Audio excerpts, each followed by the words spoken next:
Are we on? Are we live? We're live? There you go. If you knew the you that you don't know, you'd love yourself from head to toe. You'd never be too sad or low. If you knew the you that you don't know, if you saw the you that you don't see, you would feel so differently. You'd be as happy as can be if you saw the you that you don't see. You'd say, what a human, what a friend, what a model citizen. You know why the people love you so. If you knew the you that you don't know.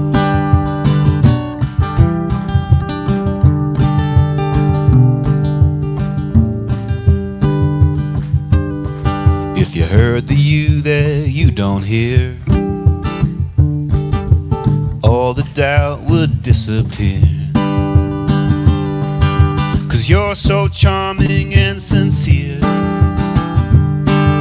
Yeah, the you that you don't hear. What a human, what a friend, what a model citizen. You know why the people love you so. If you knew the you that you don't know.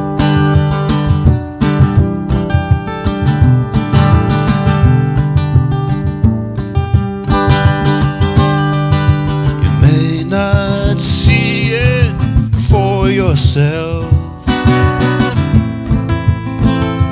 It's just everybody else. When the earth is old and cold and gray, and we're out beyond the Milky Way, who shall lead humanity? Well, I'd send the you that you don't see. And they'll say, what a human, what a friend, what a model citizen. You know why the people love you so. If you knew the you that you don't know, just how the people love you so. If you knew the you that you don't know, if you knew the you that you don't know, if you knew the you that you don't know. Happy Sunday, everybody. Welcome. Good morning, everybody. It's so nice to have you here. Thank you. Thank you. Said good morning back. That's good to, yeah. So good morning, everybody. Good morning. Good morning. There we go. There we go. That's good. That's good. That's good. So, well, I'm just going to throw this out just like this. Have you ever had one of those mornings where you have the canardlies? You know, they can hardly get out of bed, can hardly get your act together, can hardly do this, can hardly crack a smile, you know, and you're just kind of, and I won't get into the why it was and how it was, but it has something to do with a dog that likes to go on patrol at about 1 and 3 in the morning, and also just having to go someplace last night and attend to somebody and was late and blah, blah, blah. So anyway, I was just thinking about all that. And then I thought, well, you know, the antidote for that is gratitude. Man, if you feel yourself getting in the weeds, the first thing to do is start thinking, count your blessings, as they say, count your blessings. And, you know, sitting up here, that's my practice. As we're all singing and the thing is opening, I am being grateful for every one of you. But it just hit me. One of the things that I am so remarkably grateful for is our music director, Lee Coulter. Wow. We are so fortunate. We are so fortunate. Anyway, yeah. So it just it's changed my mood. Changed the paradigm, changed the pattern. So good morning, everybody. It's nice to have you guys here. And Jim, you got some exciting things coming down the line. So we'll start with you first, and that's Jim. Oh, this is for him. You just didn't want me to actually have anybody hear me.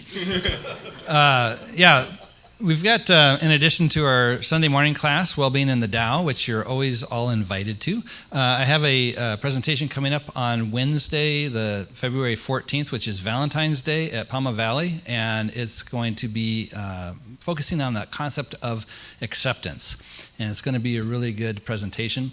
And then in May, just thinking ahead, we've got another presentation, again, out at Palma Valley, and we're going to have Lee Krause, who's a theoretical physicist, presenting with me, getting into a lot of fun stuff. If you get into science and you like that kind of thing, check it out. I'll have some information on that coming soon. So Jim and I were talking right before when it came in this morning, and we were talking. Valentine's. So that Wednesday, the 14th of February, is both Valentine's Day and Ash Wednesday. So I'm thinking, I know what to do. I will buy a box of chocolate for my beloved, and I'll reach over, and then I'll say, Ash Wednesday. Yeah. yeah, that'll work. So how are you doing, Lee? Lovely. This morning was fantastic. It was a milestone day in my household because my 15-year-old boy, Kai, had his first surf competition this morning. So fabulous. It worked out well. I got to go over to Oceanside Harbor and watch that at 9 o'clock. He did his half-an-hour session and then came right over here. Beautiful. Fabulous, yeah. So exciting, yes. So how is it out there? Because there's all these storms coming down. Way too cold for me, but Yeah. but it was actually pretty small today, pretty regular. So Was? Yeah, it was lovely though. Good, Lovely morning. Good. And it's always a pleasure to be on the platform with you, Kurt. How are things? We were talking earlier. We won't get too personal, but it was a busy week for people. But how you doing? All things said and done. Got to turn it on. Yeah, this. That's on? Okay, there you go. Yeah, we were having a lengthy discussion this morning of, I think the book that we're studying, the concept of whatever comes, and whatever goes. And, I've had a very hectic last week, and so I'm just grateful to be up here, but the process of getting here has been disrupted, so we'll see how it all goes today. Exactly. So with that, yes. So this morning we are having, or after service, we will have session 2 on It's Not Your Money, and you're all invited to participate in that. There'll be a little nosh to have, and then we'll sit down and we'll get into the book study of it. It's for the next several weeks, and it's a wonderful thing, and part of it is what we're doing. The caveat is we're studying the book together, and then Sherry, who is her last Sunday here before she goes back to Oregon, but she will be with us and working on this whole idea of unexpected income and how that works. And so it's a lot of fun. The caveat is we just totally support everybody for experiencing unexpected income. If you're participating with us and we are praying with you in this, we're just asking that you keep 90% of it and give us 10. Easy peasy. So that's cooking. Let's see what else is going on. Classes are going on. We got a late start because I had a bit of a bug 2 weeks ago. So we're New Thought for the 21st Century. We had our first live session last Wednesday. So if you'd like to jump in on that, it's Wednesdays at 6:30. It's a fun group. It's a fun class. It's great material. I'm really excited about that. The online one has already started. It's underway. So you'll just kind of have to wait for that. Let's see, what else is there to know? There is Paul's spiritual practice on Wednesdays at 12:30, tapping into the presence of your being. Anything you want to say about that, Paul? Or not? It's just a meditation. Just a meditation. Just a meditation. Just a meditation, yeah. So anyway, that's going on too. It's exciting. And then let's see, there's another thing that is happening today, which is there's prayer ministry. Thank you, Steve, for keeping me on track.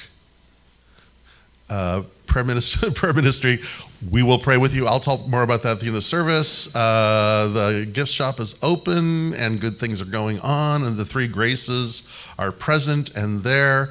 There's a health fair coming down the line. More information about that next week.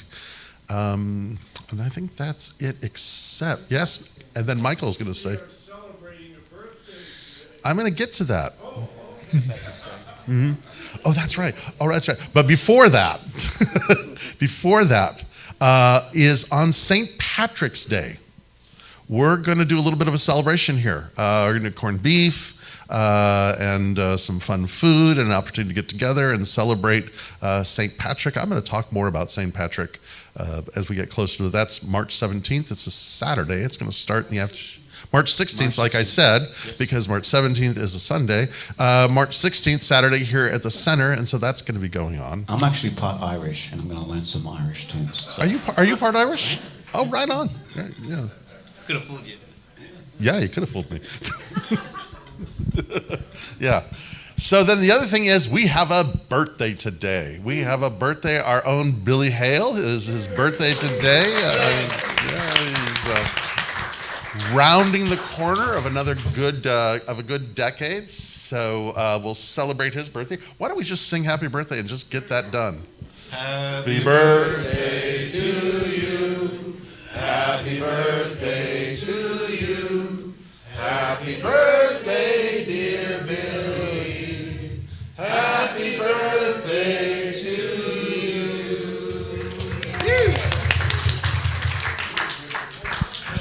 So a little bit of something swirly, just for fun. So one of the things that I know about Billy is that he is a very mercurial person. In fact, professionally, he is mercurial because he builds doors and windows. And doors and windows are ruled by Mercury because it is closing and opening to new adventures. So whenever a door is open, something brand new is going to happen. And so today on your birthday, my good friend, Mercury is trining Jupiter, which is expansion and good. And so that whole mercurial energy for the theme of this year is all about be prepared. It's going to be a busy year for you, very abundant year for you. So in that own mercurial way. So anyway, awesome. Some of that unexpected money. Indeed. Of course, I just told it to you, so now it's expected. So we need to do church. Oh my goodness gracious! Look at the time. Yeah. Well, what? Yeah, Kurt.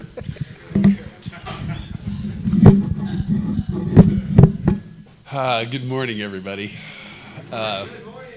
Before I pray us in, as Rev said, we were having a discussion. We could have gone on probably for several hours, I think, and probably poured a couple of glasses of wine and had a fairly in-depth discussion. But I spent yesterday moving my father from Orange County down here to San Diego.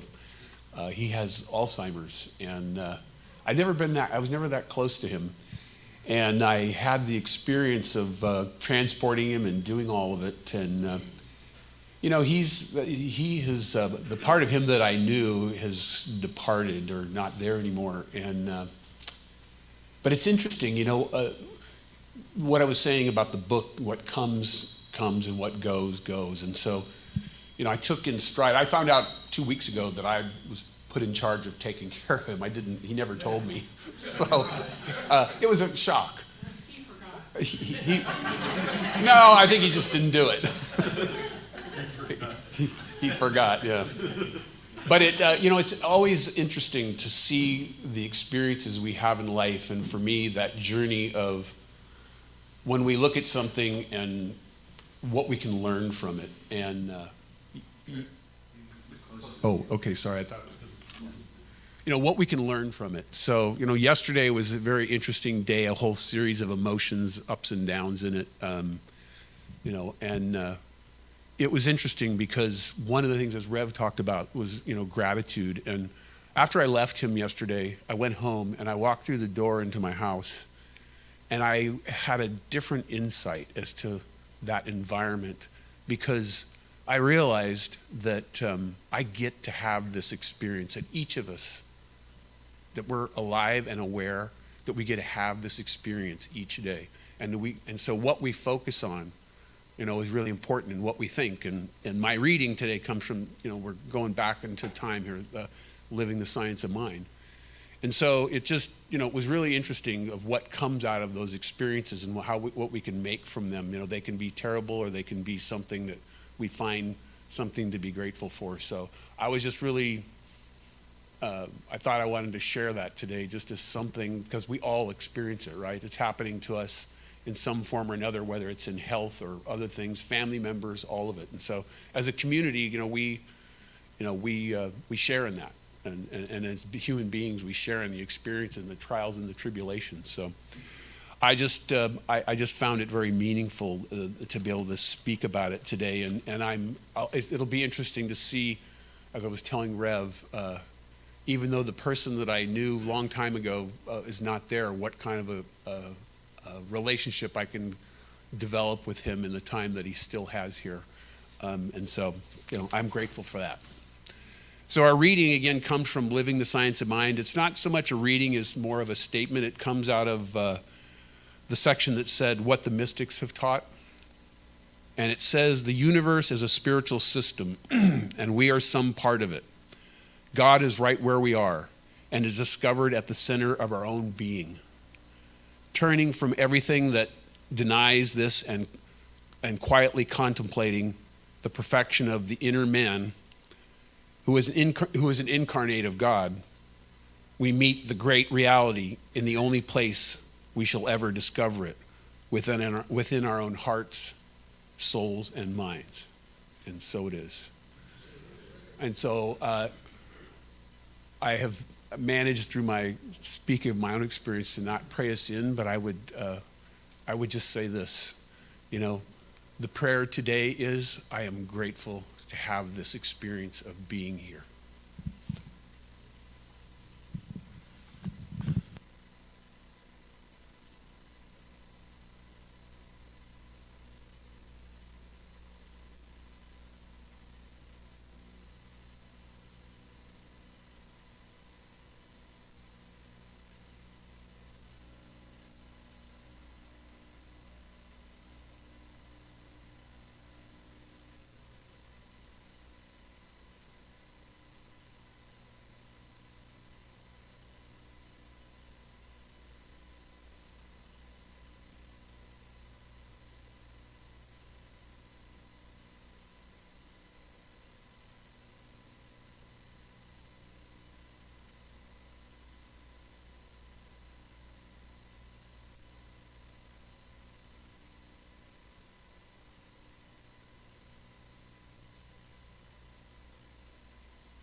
Come gather around people wherever you roam, and admit that the waters around you have grown, and accept that soon you'll be drenched to the bone.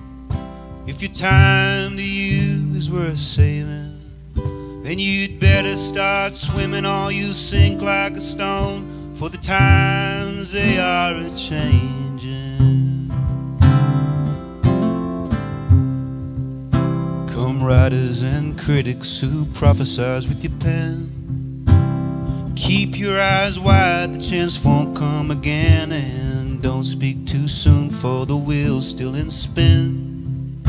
And there's no telling who that it's naming, for the loser now will later to win, for the times they are a-changing.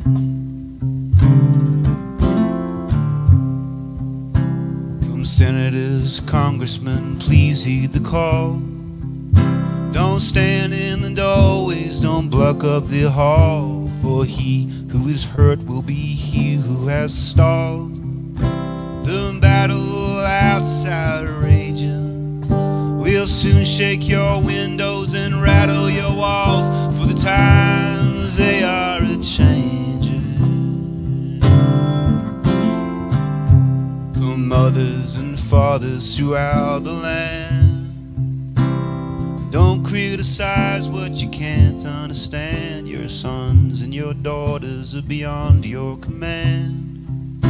The old road is rapidly aging. Please get out of the new one if you can lend your hand, for the times they are a-changing. The line it is drawn, the curse it is cast. The slow one now will later be fast, as the present now will later be past. The order is rapidly fading. The first one now will later be last, for the times they are changing.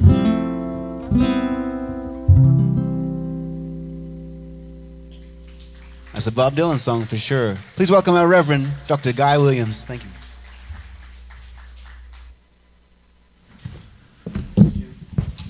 Jim Jones.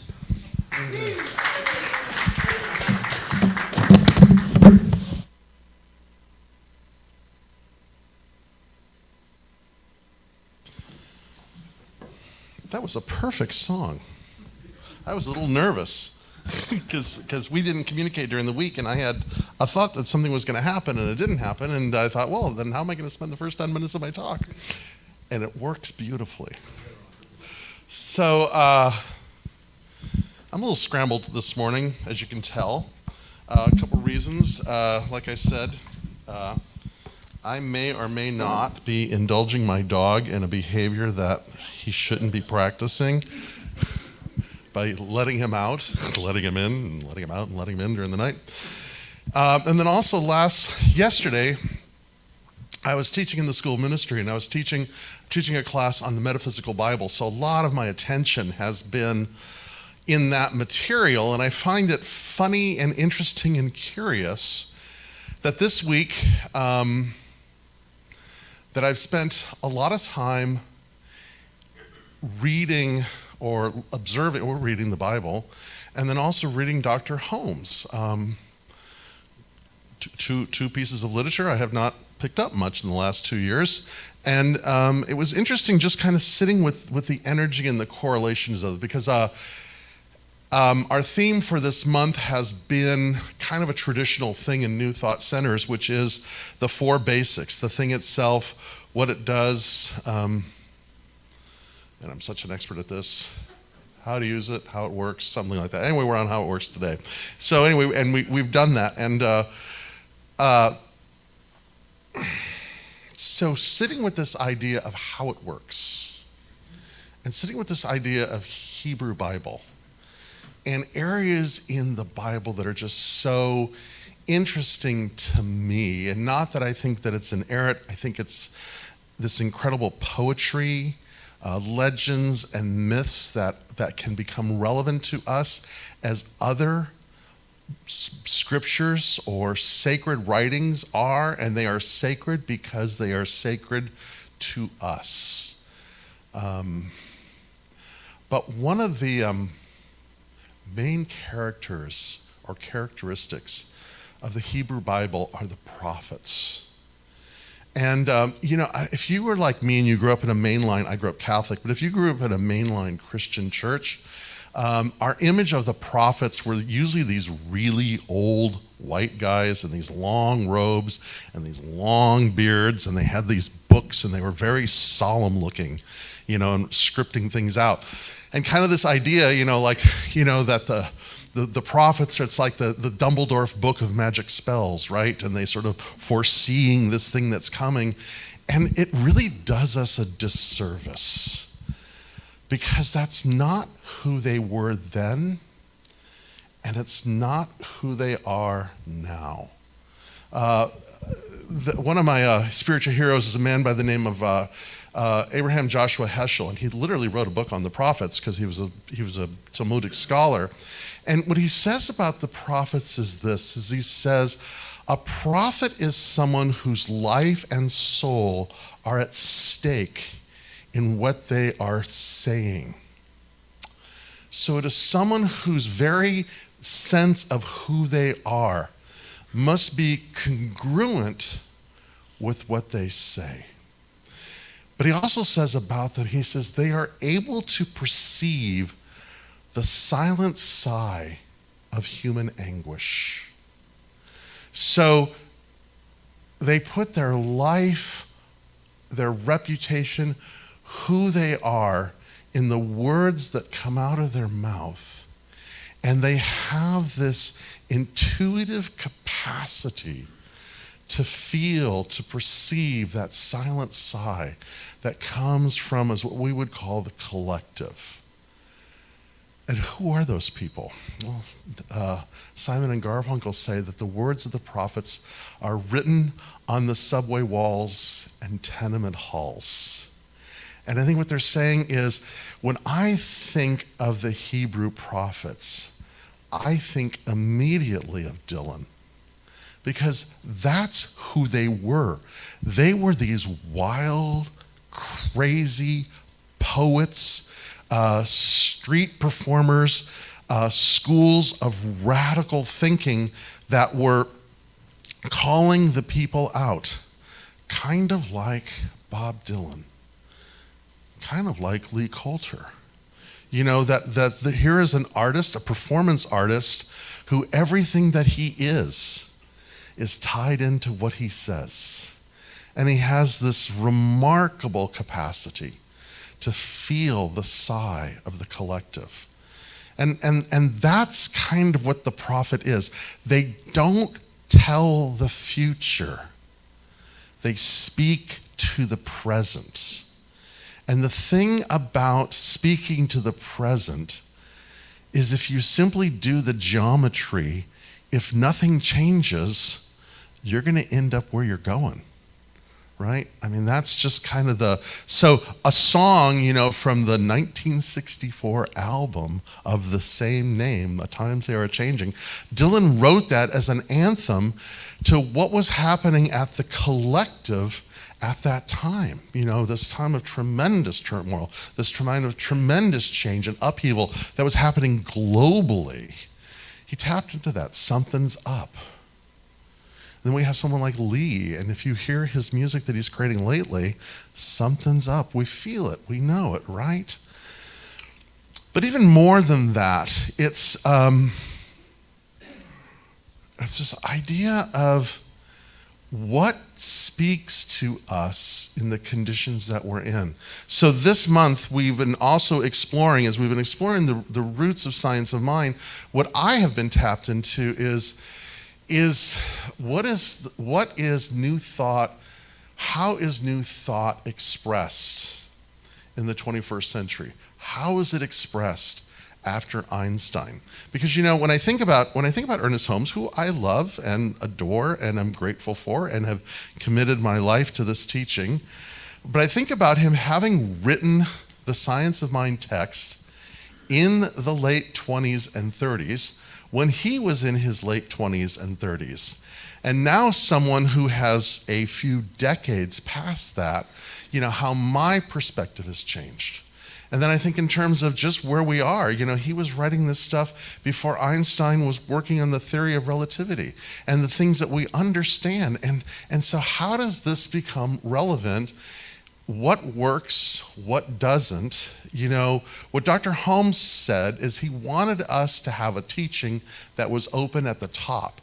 And what that means is that we should always remain curious and not judgmental. We should never anchor ourselves on the laurels of the past, but be forever exploring what this looks like. So when he asked the question in the chapter, how to use it, he says, the one who wishes scientifically to work out his or her problems must daily, operative word daily, take the time to meditate and to mentally treat the condition, no matter what the apparent contradictions may be.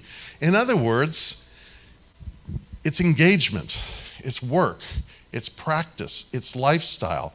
It's a form of how we begin to train our mind, because what we begin to understand, what we know, and what we've been conversing about this whole month is this whole idea of spirit and matter and energy and the physics and metaphysics and all that, it all goes out the window after Einstein. This is something that Teilhard talked about too.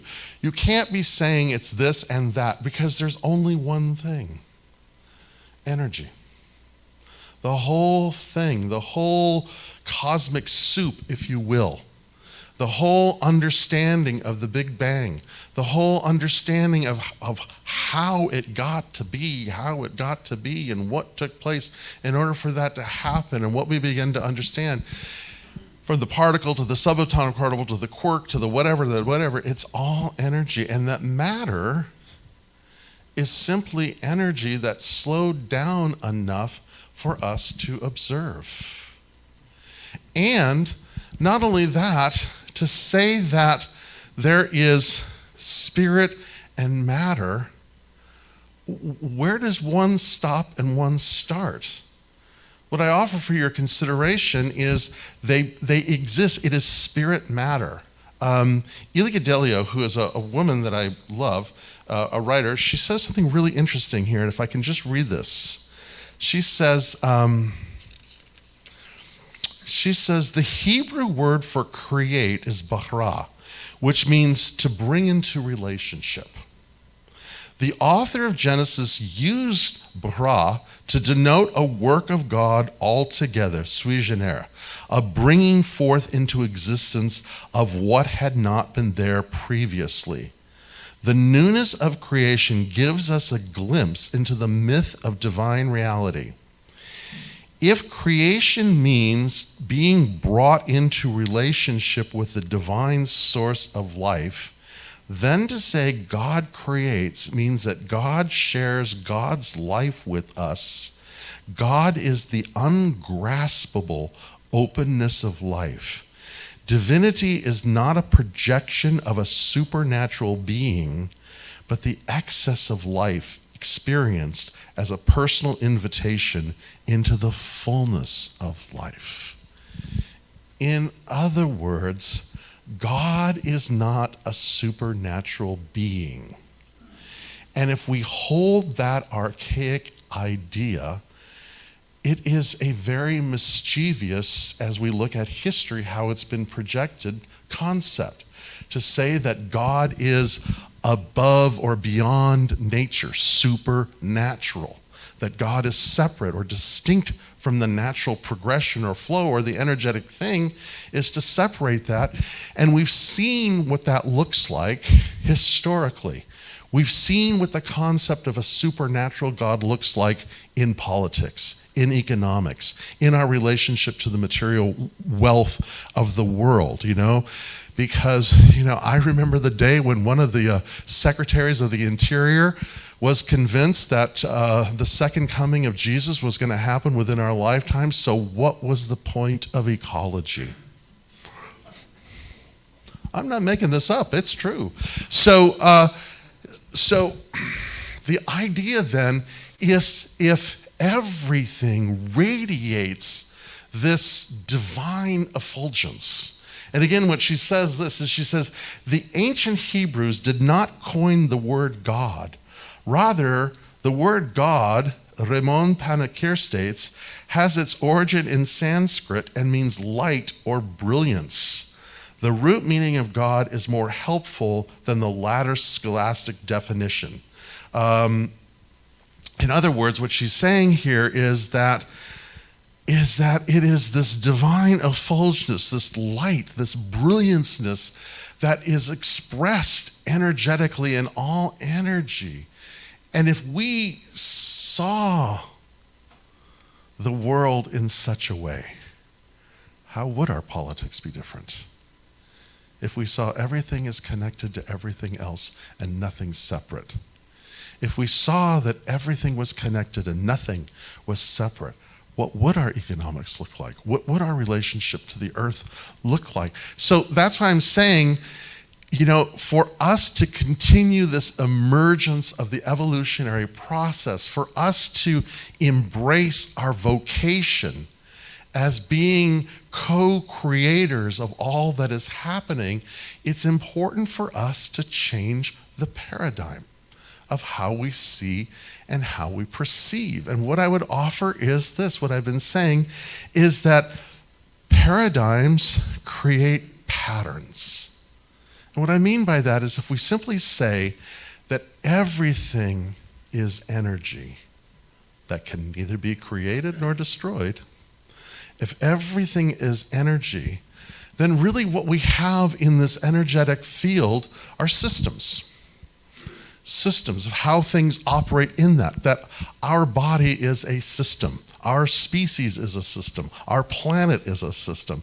Our universe, our solar system, and everything there are systems. They're just simply memories of how energy is interacting with itself in a pattern. And how we see things is how we relate to things. How we relate to things is how we interact with things. How we interact with things is how we co-create that which is. And this isn't what I would offer. This isn't one of those, it's not about me, it doesn't matter to me at all. Einstein writes this. Apparently I'm on a roll today. Einstein writes this. He says, a human being is a part of the whole called by us universe, a part limited in time and space. His or her experience of themselves, their thoughts and feelings as something separate from the rest, is a kind of optical delusion of their consciousness or our consciousness. This delusion is kind of a prison for us, restricting us to our personal desires and to affection for a few persons nearest to us. Our task must be to free ourselves from this prison by widening our circle of compassion to embrace all living creatures and the whole of nature in its beauty. Einstein says this.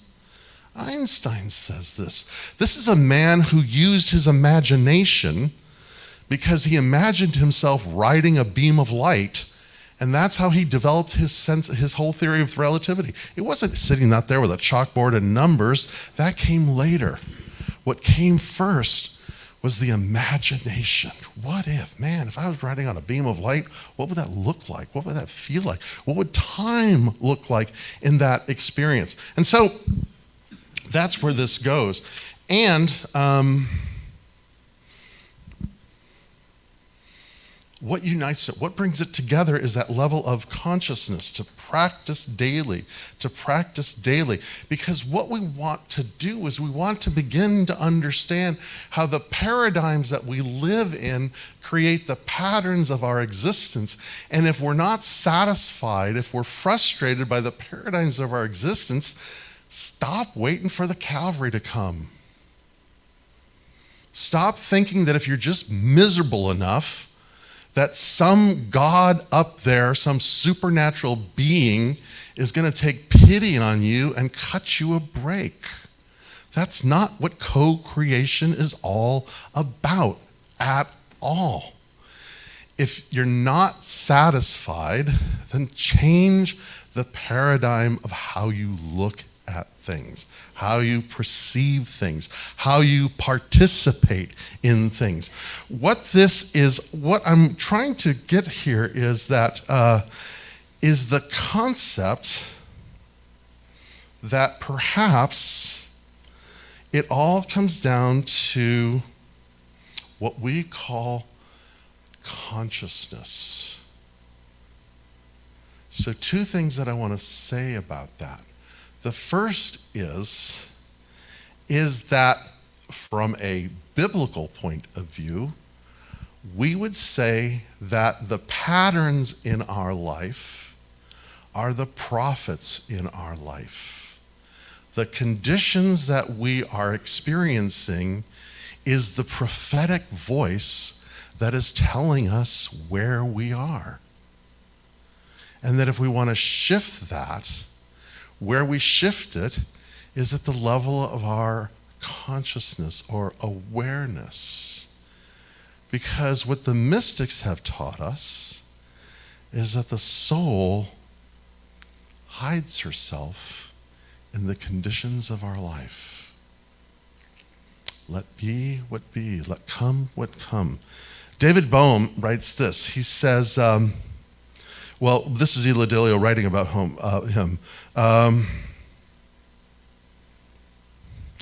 Consciousness is integral to the implicit order, and he, David Bohm, conceives of consciousness as more than information and the brain because it involves awareness, attention, perception, acts of understanding, and perhaps yet more. In other words, consciousness is an activity of the soul. And, one of the things my teacher used to say is, the brain thinks through reason, the soul thinks through intuition. It thinks through the imagination.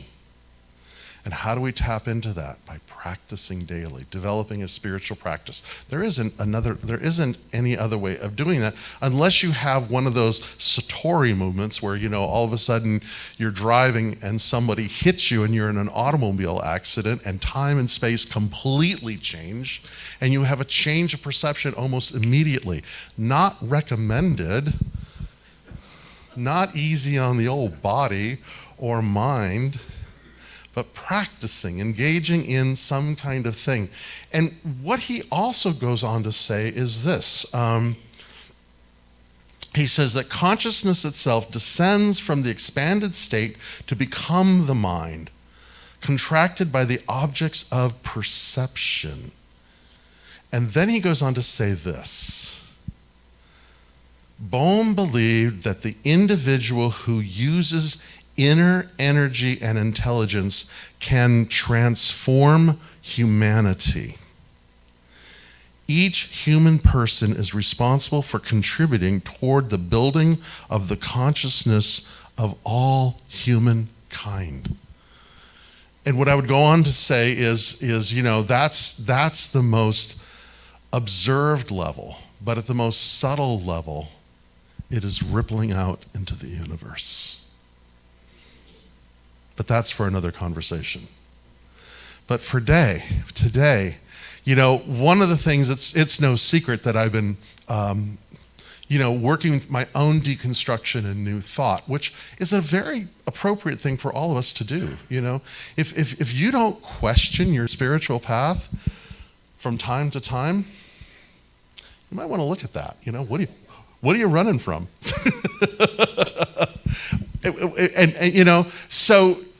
Tillich says that. Tillich says that our faith should have a little bit of room for doubt in it.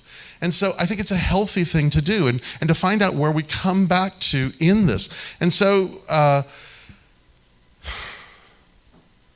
this idea of how we change our consciousness, where we go with that, the daily practice that we become involved in, how we see and how we change the paradigm, how that begins to affect the patterns, where we want to take this thing.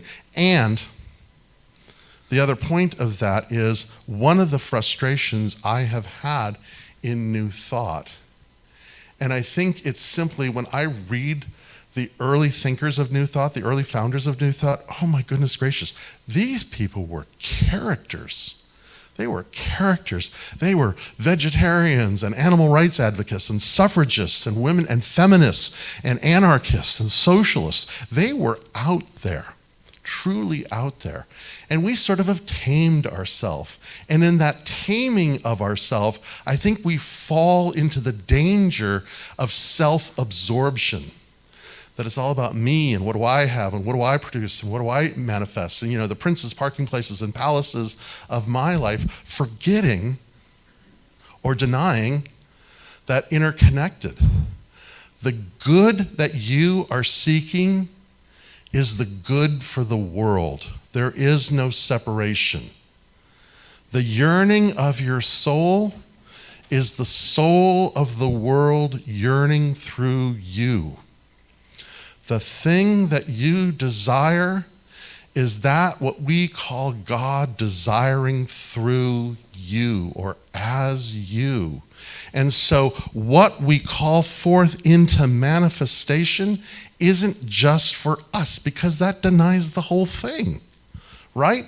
If it's just about me, then everything that I've been talking about for the last 20 minutes is just bonkers. Because how can I affirm for myself if I'm part of something bigger than myself? It naturally must ripple out. And so we should become very aware of what is our good. What is your good? Because your good is the good for all of us. When you succeed, when your paradigm changes, when the patterns are disrupted in your life and they are re-engaged in a different system, we all benefit from that. And to believe that you're alone or separate or that it can't happen for you or it shouldn't happen for you or you don't deserve it or whatever story you tell yourself is denying the very existence of that which is. And so we change. And by the way, here's the good news about that, and this is where I come home. This is where I come home, and I'm so grateful for this community. I'm so grateful for this teaching, and I'm so grateful for the organization, more or less, of how we do the things that we do. Because if you're not alone, if you're struggling with this, if you're trying to figure out what is going on, or you feel stuck, or the paradigm seems insurmountable, get help. Get help. You are not alone, and stop trying to fight the battle by yourself. We have offered in this community the work of the practitioners. And what the practitioners have done is they have given themselves over to a formation that radically changed the paradigm for themselves. And I'm sure Kurt will say something about that in a few moments. But because what it is what Dr. Holmes says, and I love this. He says, the practitioner sees the conditions of the world and heals it within themselves. He sees the client and he heals whatever that condition is within themselves. So they undergo a profound Socratic inquiry into how their life became the way it was, and how the paradigm has created the patterns in their life, and how to shift those paradigms in their life. And they do that because they understand that the good that they are seeking is the good of the community. What Dr. Holmes writes is this. He says, a practitioner consciously removes the apparent obstruction and leaves the field open to a new influx of spirit. He or she resolves things into thoughts, dissolves the negative appearances in the condition by recognizing only the perfection. The practitioner must know and must state that there is no obstacle in the pathway of truth. He or she must know that their word, being the activity of that truth, removes all obstructions from the pathway of their patient or for the one in whom they are working. In other words, they have done this and now offer it to you. And if you are stuck,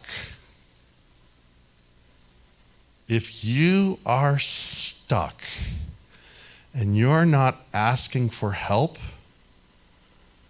I think you kind of like being stuck. Right? Because if that wasn't true, you would have to change the story about yourself. And that's the whole point.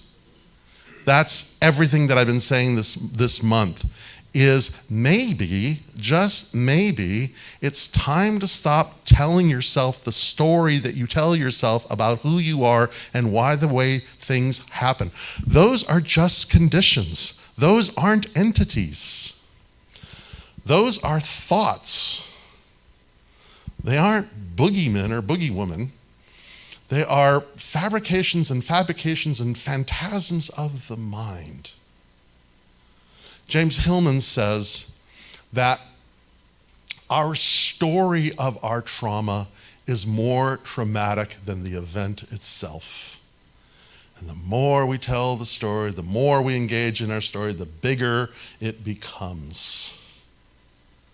And so maybe the opportunity for us as a community today is that we start relying on each other more for our good. That nobody has to go through it alone. That there are practitioners in this room right now that will drop what they're doing, hopefully not, but dropping it, metaphorically speaking, and pray with you. There's a group of us that meet every Friday morning, and we meet to pray. It is what we do, and during the week, we pray. And so, how it works is it's a daily practice. It is a changing of the paradigm. And because everything is interconnected to everything else, it doesn't have to be done by itself. And you know, if you don't have a prayer partner, find somebody to have a prayer partner with. If you want to work with a practitioner, get involved with working with a practitioner. There's no need for anybody to suffer anymore when help, support, love, kindness is available. I think that's what I wanted to say today. Wasn't exactly my notes, but it kind of was. Because here's the thing. When we heal ourselves, we heal the world. There's something that the Dalai Lama said that has stuck with me for years and years and years. And I heard this in the 90s. How old is that man? 84? Is that all? 84? He's much younger than I thought he was, because I thought he was old in the 90s. That's the case. Thank you, Valio. But what the Dalai Lama, he was asked one time, he says, what's the meaning of life? What's the meaning of life? What's the purpose of life? And what he said is the purpose of life is to be happy. Because if we are happy, it means there is one less soul that is suffering. If we are happy, then there's one less soul that we have to take care of. If we are happy, then there's just that much more blessing upon the earth. And so, the whole series this month has been geared toward that. Be happy. Because it is the greatest ecological, political, and economic thing you could do for the rest of us. And so it is.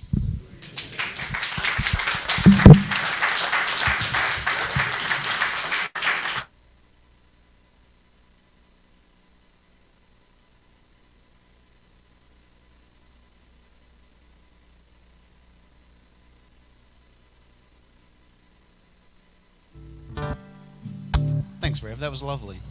All right, let's sing along here. Thank you for this day, Spirit. Thank you for this day. Thank you for this day, Spirit. Thank you for this day. This glorious, this glorious, this glorious day. This glorious, this glorious, this glorious day. Thank you for this breath. Thank you for this breath, Spirit. Thank you for this breath. Thank you for this breath, Spirit. Thank you for this breath. This nourishing, this nourishing, this nourishing breath. This nourishing, this nourishing, this nourishing breath. This light. Thank you for this light, Spirit. Thank you for this light. Thank you for this light, Spirit. Thank you for this light. This beautiful, this beautiful, this beautiful, beautiful light. This beautiful, this beautiful, this beautiful light. This peace. Thank you for this peace, Spirit. Thank you for this peace. Thank you for this peace, Spirit. Thank you for this peace. This wonderful, this wonderful, this wonderful, wonderful peace. This wonderful, this wonderful, this wonderful peace. These friends, thank you for these friends, Spirit. Thank you for these friends. Thank you for these friends, Spirit. Thank you for these friends. These wonderful, wonderful, these wonderful, wonderful friends. These wonderful, wonderful, wonderful friends. This day, thank you for this day, Spirit. Thank you for this day. Thank you for this day, Spirit. Thank you for this day. Glorious, this glorious, this glorious, this glorious day. This glorious, this glorious, this glorious day.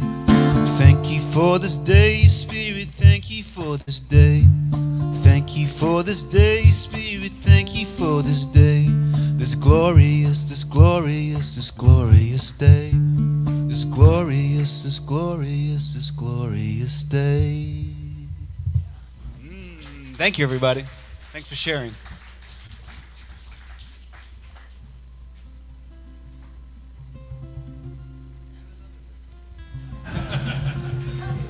And another thing is before we go, and again, coming from the Hebrew Bible and Christian writings, those traditions, you know, there's a symbol.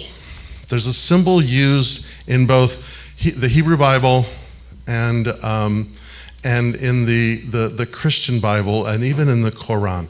It's one of the most ancient symbols there is, and it's something that we practice here. It's not the crucifix, it's not the menorah, it's not the Torah, and it's not the whatever the case may be. The symbol is this. It's an imagination. It is a table that is spread out where everyone is invited to sit. That's the most beautiful image in the entire Abrahamic tradition. A table that is laid before us where everyone sits. There's a place for everyone at the table. And what I love, and one of the things I love about Kurt, I mean, I love Kurt for a million reasons, but one of the reasons is that he and Ann and Michael have taken up a sacred practice that every day, every Sunday that we are here, there is a table that is laid before us where everyone is invited to participate. Thank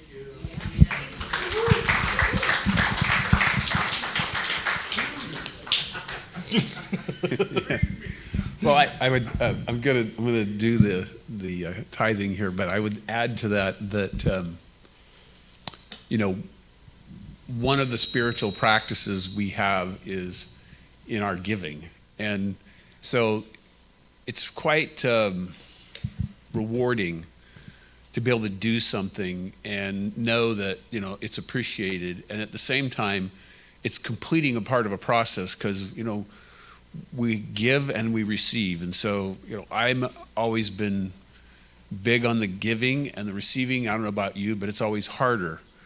But, you know, being told thank you and everything is a response back where you're receiving back the appreciation for what's being done. And it's I feel, and it's important to me, and I know in Deanna, that it's a building community, and it's a place to, you know, break bread and all of those things. But it's also just a way of saying, you know what, I'm here, I'm going to do my part, and this is where I find great satisfaction, and we'll continue to do it. And I know it's been fun having Mike and Ann, do it with us. You get to know people, everything else, and always encouraging of anyone who wants to bring something or participate.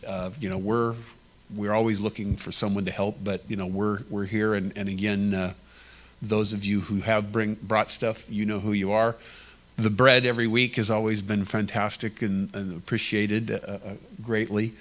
But anyway, just in doing the tithe, I think the other thing I would speak to is the whole prayer thing. I've been coming here a long time.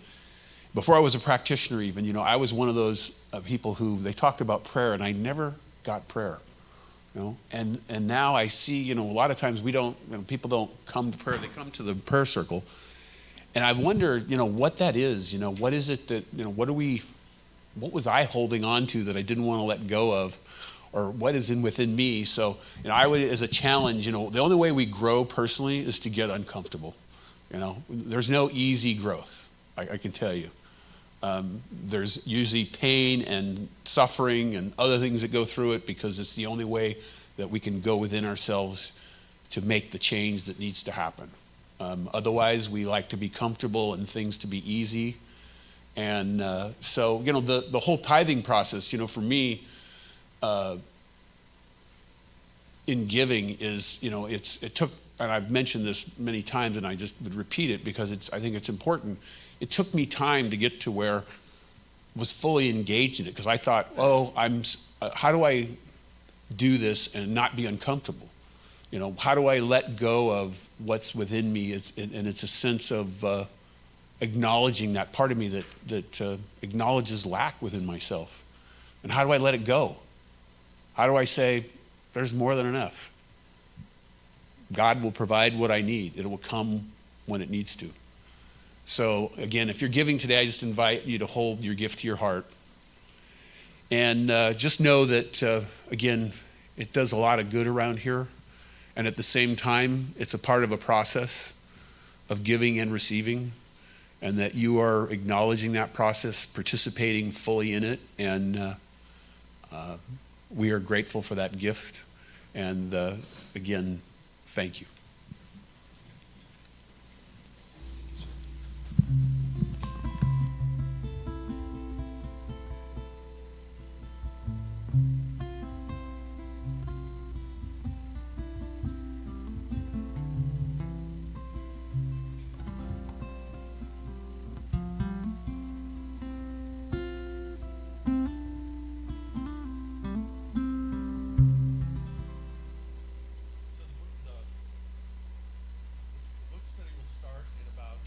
Maybe about 10 or 15 minutes after we end, so you can grab a little bite to eat, settle yourself, and go to the prayer circle. So there's the first thing, and again, everyone's invited to that. You're invited to the table, and then after the table to the talk. Huh? Who wants to give us money? Mike does? Okay, good.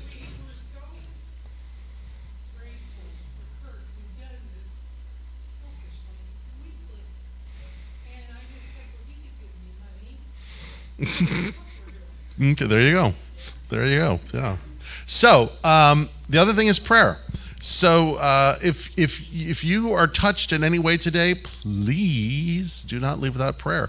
And there's a couple ways you can do it. The first is you can fill out a prayer request in the narthex there, and we take those and we pray for them during the week. And if you'd like one of us to contact you, just make a note there and we'll give you a call or send you an email, however, just to check in with you. So there's that way. The second way is you can ask one of the practitioners if they will pray with you, and they will say yes. And so with that, if you're wondering who are the practitioners here today, I'll invite them up. So I see Sherry, I see Paul, and Kurt is here. By the way, Terry is a practitioner. We just don't let her up on the stage because she throws things. So, but you can talk to Terry too, and she'll pray with you. So that way, or in about 10 or 15 minutes, Kurt will bring a bowl or something like that, and Kurt will hold a prayer circle in the Emerson room. So there's an opportunity for that, and he's going to pray quickly today because we have our book study. So there is ways to go. So please do not leave without the benefit of prayer. And I'm looking at Steve looking so good in that shirt today, and I want to just thank you for all that you do, man, this guy, he was here. He was here yesterday opening the building up so we could have some of the carpets cleaned. I mean, he's here all the time. He's just a fabulous person, and he's made us sound good today and look good today. I want to thank the greeters today. Let's see, they were Bob and Matt. They were greeting today. Fabulous. Where's Walter? Is it Walter? Yeah. Nice to see you. Where's your dog? He's is he okay? So good to see that. Again, for the three Graces that are always in the gift shop, thank you, Noreen and Patty and Sherry, always in there. That place is a beautiful place. And thank you guys for your music. It's just been fabulous today. We're just, and anybody else and everybody else that has done something, if I've missed you, it's just that I've forgotten you. And it's Bill's birthday. Thank you, Bill, for being born. Yeah, thank you. And thank Mrs. Hale for that. Yeah, thank Mrs. Hale for that. The world is a better place for you having been here. And it's just more fun. If anything else, it's just more fun. The Irish. Okay, and I need some sleep. So, with that, let us pray. Again, still, unceasingly, always in this moment. Returning to our breath, it brings us to our body. When we breathe, we find the rhythm of who we are. And when we find the rhythm of who we are, we find the very rhythm of the universe itself. Breathing is a tool that aligns us back, brings us back from the weeds into the flow. Breathing together, we come into agreement. We recall those mystical words from the great teacher, Jesus of Nazareth, who said, where two or more are gathered, that presence, that which was there at the very beginning of all things, that which heals and reconciles and makes all things new is present. Not that we've called it in from someplace else, because a prayer changes our mind, not God's mind. And so we contemplate the facts of life from the highest point of view, a la Emerson, that there is one life, that life is loving, that life is life, and it is forever luring us in every situation and every condition into a greater experience of life and the fullness therein. And so whatever burden or whatever joy, whatever is within us now, we offer it up to the one that Jesus called Abba, loving parent, giving thanks, letting it be. And so it is. Here's a little song I wrote. You might want to sing it note for note. Don't worry. Be happy. In every life we have some trouble. When you worry, you make it double. Don't worry. Be happy. Sing along. Do do do do do. Ooh no no no no no no. No no no no. Ain't got no place to lay your head. Somebody came and took your bed. Don't worry. Be happy. The landlord say your rent is late. He may have to litigate. Don't worry. Be happy.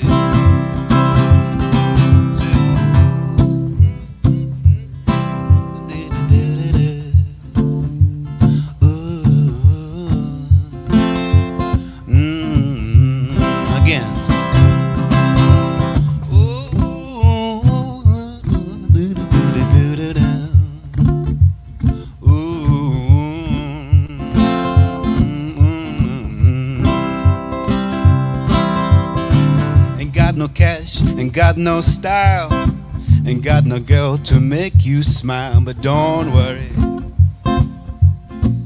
be happy.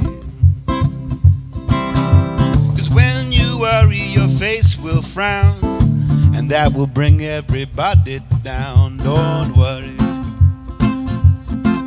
be happy. One more time here.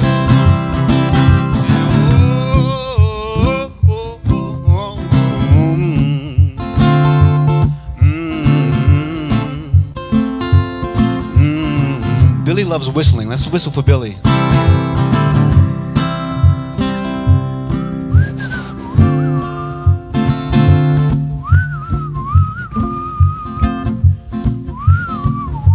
One more time.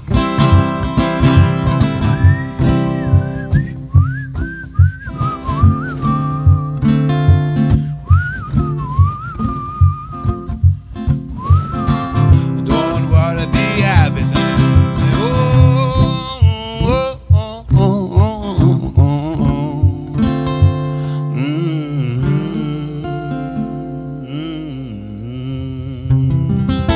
Don't worry, be happy, everybody. Much love. Thanks, Jim Jones.